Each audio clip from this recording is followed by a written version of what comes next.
Hello everyone and welcome back to our channel. In front of me I have OPPO Watch X3 and today I'm going to show you how to change the time and date on this watch. So let's get started.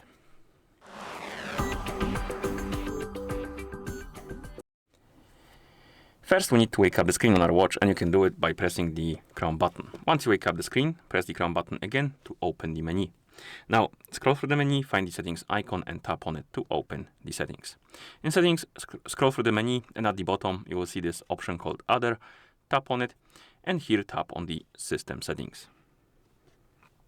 And now you should see the option called Date and Time. Select it of course, and here we have the date and time settings menu. We can turn on or off the automatic date and time. The automatic date and time will be turned on by default, and basically the watch will sync the time from the Wi-Fi, GPS and stuff like that, or from your phone if your watch is paired with a phone.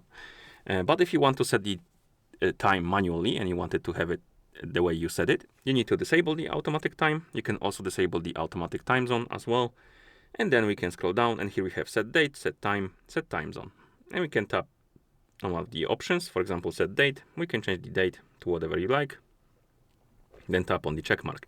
Then we have the set time, same for the time, change the hour, minutes, tap on the check mark, and then we have this time zone. You can also choose the time zone, the one you like. And once you're done, you can basically press the crown button and the options should be applied, or the settings should be applied. And basically that's how you change the time and date on this watch. So if you found this video helpful, please consider subscribing to our channel and leaving a like on the video. Thank you for watching and see you in the next one.